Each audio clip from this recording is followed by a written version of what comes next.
On se retrouve aujourd'hui en cuisine pour réaliser la recette du croque-monsieur maison.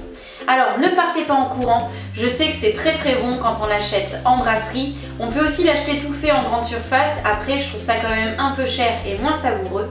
Moi je vous propose une recette de croque-monsieur très simple à réaliser et surtout très savoureuse. Pour réaliser des croque-monsieur, il va vous falloir du pain de mie, du jambon blanc ou du blanc de dinde, du fromage bien évidemment et une sauce béchamel.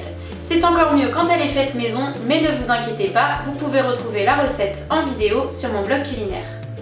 À la fin de cette vidéo, je vous donne quelques astuces pour adapter cette recette. En attendant, on commence par les ingrédients.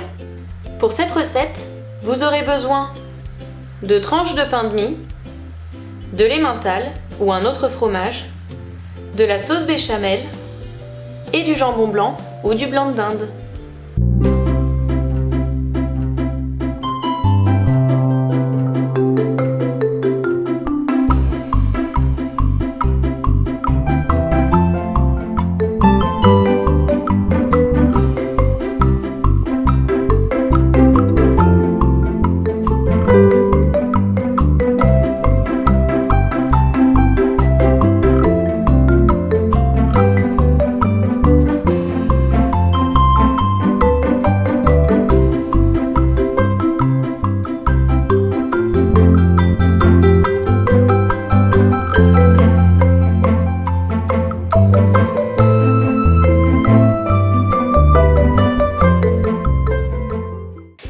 Les croque-monsieur maison sont enfin prêts. Si vous avez un repas à la dernière minute ou que vous avez envie d'un petit plat réconfortant, croyez-moi, cette recette est faite pour vous.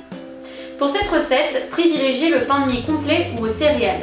D'un point de vue nutritionnel, il contient plus de fibres, de protéines et il a un index glycémique qui est beaucoup plus bas comparé au pain de mie blanc. Pour le choix du fromage, faites-vous plaisir. Comté, emmental, mimolette et pourquoi pas du bleu, et vous pouvez même mélanger les fromages entre eux, ça sera tout aussi bon. Et pour une version sans porc, vous pouvez remplacer le jambon blanc par du blanc de dinde ou du blanc de poulet. Petite astuce, pour alléger un petit peu cette recette, je vous conseille de réaliser une sauce béchamel non pas avec du lait, mais avec un bouillon. Ça permettra d'avoir un croque-monsieur qui est un petit peu moins riche et une sauce béchamel qui est moins lourde. Évidemment, servez ce croque-monsieur avec une petite salade de jeunes pousses avec une vinaigrette au citron, ça sera un délice.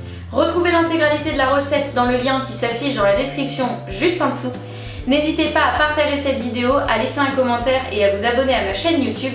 Et si cette recette vous a plu, on se retrouve sur mon blog culinaire recettessansfin.fr, mais aussi sur Instagram et Facebook pour plus de nouvelles recettes. Bon appétit et à bientôt!